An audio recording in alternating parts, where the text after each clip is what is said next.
வணக்கம் நண்பா.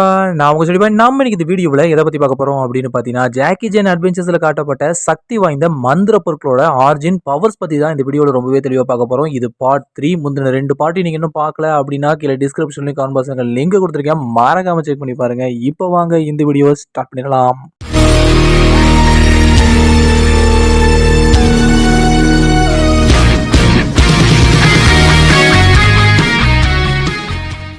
11வது நம்ம பார்க்க போறது ஐ ஆஃப் அரோரா. பார்க்கறதுக்கு ஒரு நெக்லஸ் மாதிரியே இருக்கும். இதோட ஆரிஜின் என்ன அப்படின்னு பார்த்தீங்கன்னா, பண்டைய எகிப்து காலகட்டத்தில ஒரு இளவரசி வந்து வாழ்ந்துகிட்டு இருந்தாங்க. ரொம்பவே ஒரு திமிரு பிடிச்ச அதிகமா பேராசைப்படக்கூடிய ஒரு இளவரசி வந்து வாழ்ந்துகிட்டு இருந்தாங்க.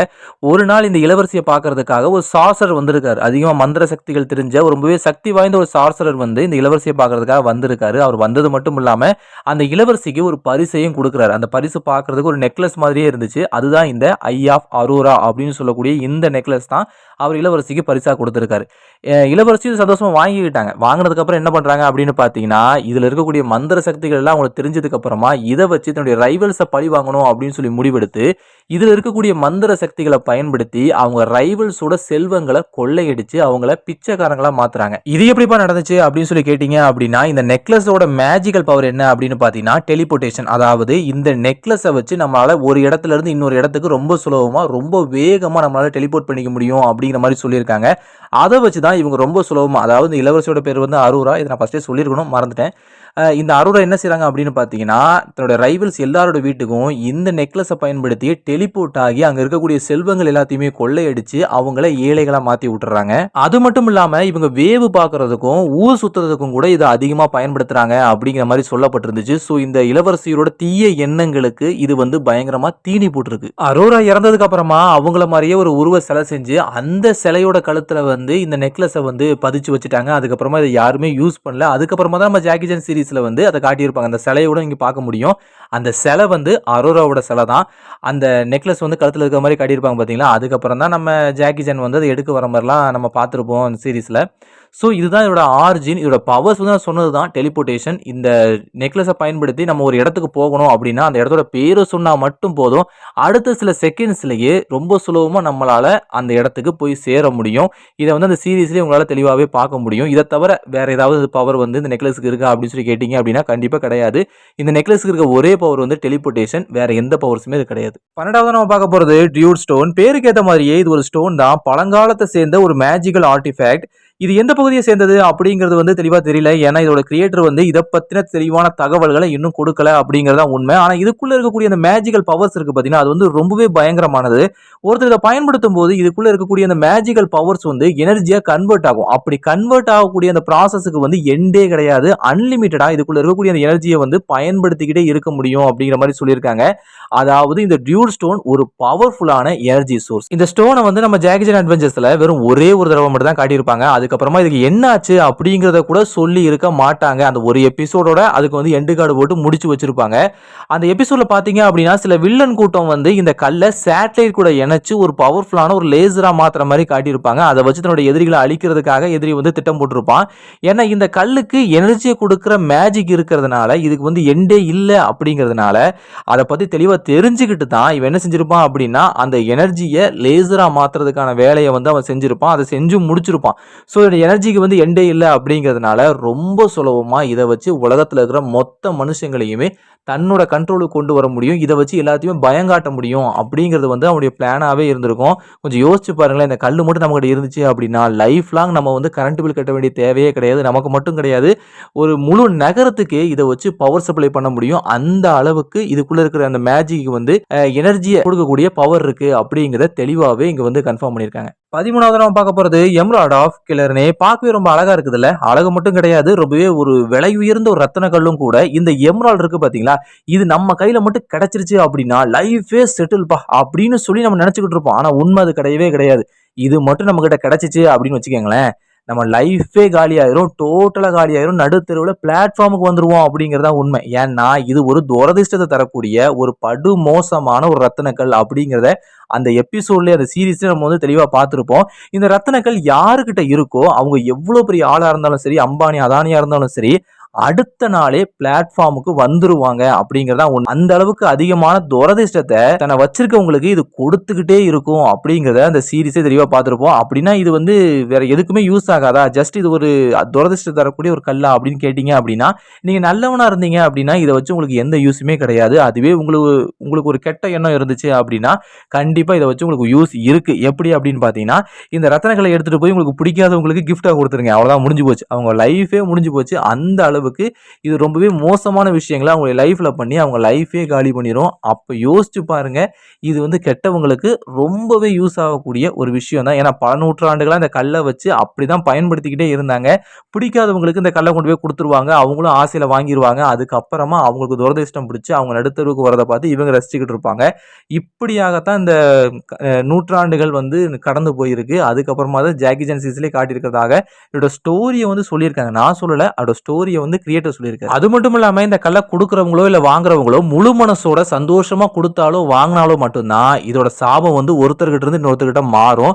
அப்படி இல்லை அப்படின்னாலோ இல்ல இது திருடப்பட்டாலோ இல்ல தொலைச்சிட்டோம் அப்படின்னாலோ இதோட சாபம் வந்து யார் ஃபர்ஸ்ட் இதை வச்சிருந்தாங்களோ அவங்களுக்கு தான் அந்த சாபம் இருக்கும். மற்றபடி இந்த ரத்தனக்கல் வந்து மற்றவங்க கைக்கு போகும், அதுல எந்த பிரச்சனையுமே கிடையாது. ஒருவேளை ஃபர்ஸ்ட் தொட்டாரு பார்த்தீங்களா, அவர் வந்து இறந்து போயிட்டாரு அப்படின்னு வச்சுக்கோங்களேன், அப்போ தான் இந்த சாபம் என்ன செய்யும் அப்படின்னா இப்போ அதை கரண்ட்டாக யார் கையில் இருக்குதோ அவங்களுக்கு வந்து திரும்ப வரும் அப்படிங்கிற மாதிரியும் சொல்லியிருக்காங்க. ஸோ இந்த ரத்தனக்கல் வந்து உங்கள் கையில் கிடச்சிச்சு அப்படின்னா அதை தொலைக்காமல் இருக்கிறது ரொம்பவே ஒரு முக்கியமான விஷயம். அது மட்டும் இல்லாமல் யாருக்கிட்டையும் திருடவும் கொடுத்துடக்கூடாது. அதை வந்து நம்மளா மனசார கொடுத்து அதை வாங்குறவங்களும் மனசார வாங்கினா மட்டும்தான் இதனுடைய சாபம் வந்து ஒருத்தர்கிட்ட இருந்து இன்னொருத்தர்கிட்ட மாறும் அப்படிங்கிறத தெளிவாகவே புரிஞ்சுக்கணும். ஸோ இதை நம்ம கையில் வச்சிருக்கும்போது ரொம்பவே ஜாக்கிரதையாக இருக்கணும். தெரியாதனமா எங்கேயாவது தொலைச்சிட்டா கூட மிகப்பெரிய பிரச்சனை சந்திக்க வேண்டியதாக இருக்கும். இதோட சாபம் வந்து போகவே போகாது. இதோட சாபம் முழுசாக போகணும் அப்படின்னா கண்டிப்பாக வேற யாராவது ஒருத்தர்கிட்ட அதை கைமாற்றி விடணும். அப்படி இல்லை அப்படின்னா இது எங்கிருந்து திருடப்பட்டுச்சோ அந்த இடத்துல கொண்டு போய் இதை வச்சிடணும். இது ரெண்டில் ஏதாவது ஒன்று செஞ்சால் மட்டும்தான் அந்த சாபம் முழுசாக போகும். இல்லைன்னா கடைசி வரைக்கும் இந்த சாபத்தோடய வாழ வேண்டிதான். 14வது நம்ம பார்க்க போகிறது சேலிஸ் ஆஃப் லைஃப். முன்டாப் அப்படின்னு சொல்லக்கூடிய ஒரு லாஸ்ட் சிட்டி ஆர்ஜினா கொண்ட இந்த கலசம் இருக்குது பார்த்தீங்களா, இது பார்க்க ஒரு கலசம் மாதிரி தான் இருக்கும். ஸோ இந்த கலசம் இருக்குது பார்த்தீங்களா, இதில் வந்து தண்ணியை ஊற்றி அதை நம்ம குடித்தோம் அப்படின்னா நம்ம இழந்து போன இளமையை வந்து நம்ம கொடுக்கும். நமக்கு கிட்டத்தட்ட ஒரு 90 வயசு இருக்கலாம், 100 வயசு இருக்கலாம். ஆனால் இதில் இந்த கலசத்தில் வந்து தண்ணியை ஊற்றி அதை நம்ம குடிச்சிட்டோம் அப்படின்னு வச்சுக்கோங்களேன், நமக்கு இழந்த இளமை வந்து திரும்பவும் கிடைக்கும். திரும்பவும் நம்ம வந்து ஒரு யூத்தாகவே மாறிடுவோம். அந்த அளவுக்கு இளமையை திரும்ப கொடுக்கக்கூடிய சக்தி வந்து இந்த கலசத்துக்கு இருக்குது அப்படிங்கிறத தெளிவாகவே சொல்லியிருக்காங்க. அதுவும் குறிப்பிட்டு இந்த தண்ணி தான் ஊற்றி குடிக்கணுங்கிறது கிடையாது, எந்த தண்ணியை வேணாலும் குடிக்கலாம். அதாவது இந்த கலசம் வந்து நம்மளை ஒரு இம்மார்டலா மாத்துது. அதாவது சாவே இல்லாத பல ஆயிரம் வருஷங்களுக்கு வாழக்கூடிய ஒரு கேரக்டரா நம்மளை வந்து மாத்தி விட்டுரும். ஆனா இதுல ஒரு பிரச்சனையும் இருக்கு. அது என்ன அப்படின்னு பாத்தீங்கன்னா, நீங்க ஒரு தடவை குடிச்சு உங்களுக்கு இளமை வந்துருச்சு அப்படின்னா நீங்க ரெகுலரா அதில் குடிச்சுக்கிட்டே இருக்கணும். ஒரு டெய்லி அதை குடிச்சுக்கிட்டே இருக்கும். அப்படி இல்லை அப்படின்னா திரும்பவும் உங்களுக்கு வயசாகி நீங்கள் இறந்து போகிறதுக்கு அதிகமான வாய்ப்பு இருக்குது. ஸோ வந்து நீங்கள் ரெகுலராக குடிக்க வேண்டிய கட்டாயத்துக்குள்ளே நீங்கள் இருக்கீங்க அப்படிங்கிற சந்தேகமே கிடையாது. அது மட்டும் இல்லாமல் இன்னொரு விஷயம் நிறைய சந்தேகம் இருக்கும். யாராவது கத்தியை வச்சு குத்துனாலோ இல்லை கீறல் போட்டாலோ இல்லை நம்ம வந்து சாக போகிற நிலைமையில் இருந்தாலோ இந்த கலசத்தில் தண்ணி மோந்து குடித்தோம் அப்படின்னா நம்ம வந்து உயிர் திரும்ப வந்துருமா அப்படின்னு சொல்லி கேட்டிங்க அப்படின்னா 100% வராது. 100% வராது. இது காயங்களை குணப்படுத்தக்கூடிய சக்தி வந்து இதுக்கு கிடையாது அப்படிங்கிறது இதனுடைய கிரியேட்டரே கன்ஃபார்ம் பண்ணியிருக்காரு. இது ஜஸ்ட் உங்களுடைய இளமையை உங்களுக்கு திரும்ப கொடுக்குமே தவிர உங்களுடைய சாவை தடுத்து நிறுத்துற சக்தியோ இல்லை வேற ஏதாவது இந்த குதிரை மந்திரங்கள் மாதிரி எல்லாத்தையும் சரி செய்யக்கூடிய பவர் வந்து இதுக்கு இல்லை அப்படிங்கிறத இதன் மூலமாக தெளிவாக நான் வந்து சொல்லிக்கிறேன். ஸோ இதுக்கு வந்து இளமையை திரும்ப தரக்கூடிய சக்தி மட்டும்தான் இருக்கும் தவிர வேற எந்த சக்தியுமே கிடையாது. இதுலேயும் இன்னொரு பிரச்சனை இருக்குது. அது என்ன அப்படின்னு பார்த்தீங்கன்னா, இந்த குடிக்கும்போது நீங்கள் ரொம்ப ஜாக்கிரதையாக தான் நீங்கள் குடிக்கணும். ஒரு அளவுக்கு தான் குடிக்கணும். நீங்கள் வந்து அந்த அளவை மீறி குடிச்சிட்டிங்க அப்படின்னா நீங்கள் ரொம்ப இளமையாகி குழந்தையாகவே மாறிடுவீங்க.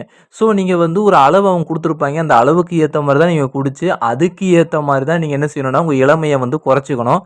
நீங்கள் அளவுக்கு மீறி குடிச்சிட்டிங்க அப்படின்னா உங்களை யாராலையுமே காப்பாற்ற முடியாது. பச்சை குழந்தையா மாதிரி குவா குவான்னு அழ ஆரம்பிச்சிருவீங்க. ஸோ அதனால இதை வந்து ஜாக்கிரதையாக தான் கையாளணும் அப்படிங்கிறத பற்றி தெளிவாகவே அந்த எபிசோட் பார்க்கும்போதே உங்களுக்கு தெளிவாக புரியும். அதை வில்லன் குரூப் என்ன செஞ்சிருவாங்கன்னா 2 பேரும் சேர்ந்து நல்லா குடிச்சு போடுவாங்க. கடைசியில் என்ன ஆயிரும் அப்படின்னு பார்த்தீங்கன்னா சின்ன பசங்களாக மாறிடுவாங்க. ரொம்ப சின்ன பசங்களாக மாறிடுவாங்க. நான் ரொம்பவே இளமையாயிட்டம் போல் அவசரப்பட்டணும் அப்படிங்கிற மாதிரி தான் அந்த எபிசோடையே முடிச்சு வச்சுருப்பாங்க. ஸோ இதை அதிகமாக குடிச்சிடக்கூடாது, ஒரு அளவுக்கு லிமிட்டாக தான் குடிக்கணும். 15வது நம்ம பார்க்க போகிறது கிரீன் பியர்ட்ஸ் கிளவுஸ். இதோட ஆரிஜின் என்ன அப்படின்னு சொல்லி நான் அதிகமாக தேடி பார்த்தேன், ஆனால் எனக்கு கிடைக்கவே இல்லை. எனக்கு தெரிஞ்ச கிரியேட்டர் வந்து இதுக்கு ஆரிஜினே கொடுக்கல அப்படின்னு சொல்லி நான் நினைக்கிறேன். ஒருவேளை இதுக்கு கொடுத்துருக்கலாம். ஏன்னா இது வந்து இந்த ஒரு எபிசோடில் வந்திருந்தாலும் பயங்கர மாஸ் காட்டிட்டு தான் போயிருக்கும். ஸோ ஒரு சின்ன இதாவது கொடுத்துருந்துருக்கலாம். ஆனால் கொடுக்காம விட்டுட்டாங்க. அது மட்டும் இல்லாமல் அந்த எபிசோடுக்கு அப்புறமா வேறு எந்த எபிசோட்லேயுமே இந்த க்ளவுஸை பெரும்பாலும் காட்டவே இல்லை. இதை மட்டும் கிடையாது, பெரும்பான்மையான மேஜிக்கல் ஐட்டம்ஸை வந்து ஒரு எபிசோடில் காட்டிட்டாங்க அப்படின்னா அடுத்த எபிசோடில் அதை காட்டணும்னு சொல்லி அவங்க நினச்சி கூட பார்க்க மாட்டாங்க. அந்த மந்திர கற்கள் அப்புறம் அந்த மாஸ்க் மட்டும் கொஞ்சம் கொஞ்சம் அப்படி இப்படி ஒவ்வொரு சீசனாக ஓடிக்கிட்டு இருந்துச்சு. மற்றபடி பெரும்பாலும் அதை காட்டுவதற்கு அவங்க விருப்பம் காட்டவே இல்லை அப்படிங்கிறதா உண்மை. ஆனால் இதை பற்றி காட்டியிருக்கலாம். ரொம்பவே ஃபன்னாக இருந்துச்சு அந்த எபிசோடு. வந்து செய்யாத தப்புக்கெல்லாம் அடி வாங்கிட்டு இருந்தாங்க. அந்த அளவுக்கு ரொம்பவே நல்லா இருந்துச்சு. ஸோ காட்டியிருக்கலாம், ஆனால் காட்டாமல் விட்டுட்டாங்க.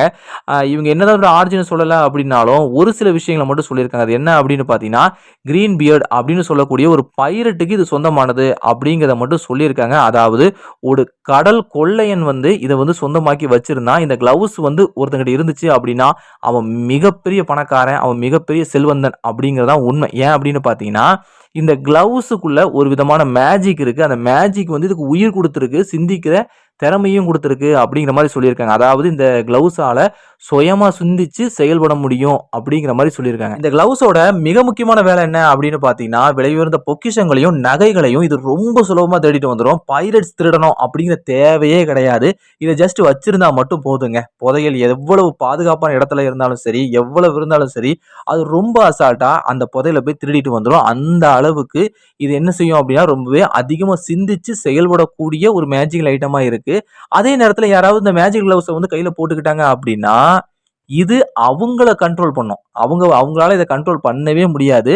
இது என்ன செய்யும் அப்படின்னு பார்த்தீங்கன்னா, அவங்கள கண்ட்ரோல் பண்ணி அவங்கள வச்சு தான் நினைக்கிற காரியத்தை நடத்திக்கும். உதாரணத்துக்கு நான் சொல்லணும் அப்படின்னா, நம்ம பீமாவை வந்து எடுத்துக்கலாம். பீமா எந்த அளவுக்கு ஒரு பவர்ஃபுல்லான கேரக்டர் அப்படிங்கிறது நம்ம எல்லாருக்குமே தெரியும்.